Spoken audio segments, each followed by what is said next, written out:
Hello viewers, আসসালামু আলাইকুম। Nilufa cooking and blog হাউসে আপনাদের সবাইকে অনেক অনেক স্বাগতম। চলে এসেছি নতুন আরও একটি রেসিপি নিয়ে। তো এই শীতের সকাল অথবা সন্ধ্যায় বাচ্চাদের টিফিন অথবা বড়দের টিফিন বক্সে কিন্তু এই খাবারটা রাখতে পারেন। পুষ্টিকর একটি খাবারের রেসিপি আপনাদের সাথে শেয়ার করব। এটাকে একভাবে ফ্রাইড রাইসও বলতে পারেন। তো চলুন দেখে আসি কীভাবে করে এই সহজ রেসিপিটি আমি তৈরি করে নিলাম। তো কথা না বাড়িয়ে চলে যাব মূল রেসিপিতে। প্রথমে আমি চুলায় একটা প্যান বসিয়ে পর্যাপ্ত পরিমাণ তেল দিয়ে নিচ্ছি। তেলটা খুব ভালোভাবে গরম হয়ে গেলে এর মধ্যে দিয়ে দিচ্ছি পেঁয়াজ কুচি। পেঁয়াজ কুচিটাকে হালকা ব্রাউন কালার হয়ে আসা পর্যন্ত একটু ভেজে নিতে হবে। খুব বেশি কিন্তু লাল করে ভাজতে যাবেন না। যখন দেখবেন হালকা ব্রাউন কালার হয়ে এসেছে তখন এর মধ্যে দিয়ে দিচ্ছি 2 কোয়ার মতন রসুন। আমি একটু গোল গোল করে কেটে নিয়েছি। তো রসুনটা অবশ্যই খাবারের সাথে রাখার চেষ্টা করবেন। রসুনটা কিন্তু স্বাস্থ্যের জন্য অনেক উপকারী। তারপর এখানে দিয়ে দিচ্ছি বড় সাইজের 2টা কাঁচামরিচ। আমি এখানে গোল গোল করে কুচি করে নিয়েছি। তো ঝালটা আপনারা আপনাদের পছন্দ মতো বাড়িয়ে অথবা কমিয়ে দিতে পারবেন। যেহেতু আমি আমার বাচ্চার জন্য তৈরি করব সেই জন্য কিন্তু ঝালটা একটু কমিয়ে দিয়েছি। তারপর এখানে আমি দিয়ে দিচ্ছি কিছুটা পরিমাণ গাজর কুচি। তো আমি এখানে কিন্তু 3 থেকে 4 রকমের সবজি অ্যাড করব। আপনারা চাইলে কিন্তু হাতের কাছে আরও যে কোনো সবজি থাকলে সেটাও দিতে পারবেন। তো গাজরটাকে আমি প্রায় 30 সেকেন্ডের মতো একটু ভেজে নিয়েছি। তারপর এখানে দিয়ে দিচ্ছি কিছুটা পরিমাণ বাঁধাকপি কুচি আর দিয়ে দিচ্ছি পেঁয়াজ কলি কুচি। আপনারা চাইলে কিন্তু এইখানে বরবটি সিমটাও ব্যবহার করতে পারেন।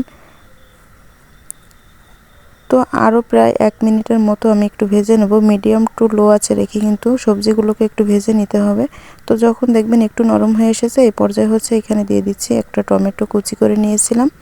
তো টমেটো কুচি রেখে দিয়ে দিচ্ছি। টমেটো কিন্তু সিদ্ধ হতে খুব বেশি সময় লাগে না, এর জন্য কিন্তু আমি পরে দিয়ে নিয়েছি। তারপর এবার এখানে দিয়ে দিচ্ছি স্বাদমতো লবণ, দিয়ে দিচ্ছি হাফ চা চামচের থেকে একটু কম হলুদের গুঁড়া। তো হলুদটা কিন্তু অপশনাল।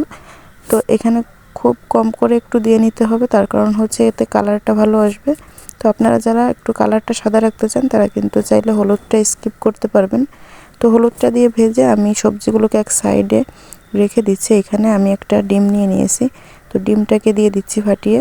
তো আপনারা চাইলে কিন্তু শুধু সবজি দিয়েও কিন্তু এই রেসিপিটি তৈরি করতে পারবেন, তবে ডিমটা দিলে কিন্তু এর স্বাদটা আরও একটু ভালো আসবে। তার জন্য আমি একটা ডিম এখানে ব্যবহার করছি। তো ডিমটাকে আমি একটু শ্যালো ফ্রাই করে নেব। তারপর এখানে সবজির সাথে মিক্স করে নেব। তো সবজির সাথে ডিমটাকে খুব ভালো করে আমি একটু মিক্স করে নিয়েছি। তো আরও প্রায় 1 থেকে 1.5 মিনিটের মতো আমি একটু ভাজা ভাজা করে নিয়েছি।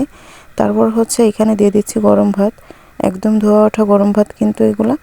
তো তারপর আমি এখানে নাড়াচাড়া করে সবজির সাথে কিন্তু ভাতটাকে খুব ভালো করে মিশিয়ে নেব।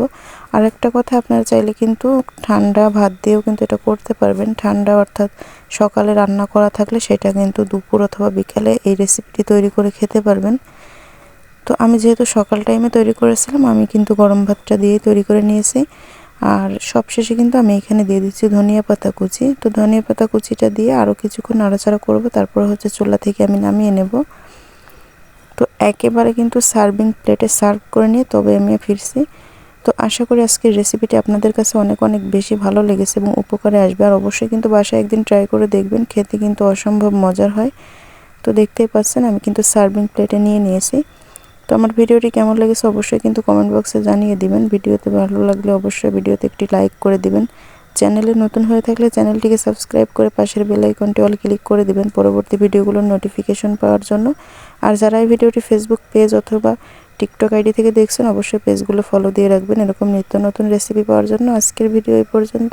সবাই অনেক বেশি ভালো থাকবেন, সুস্থ থাকবেন। আল্লাহ হাফেজ।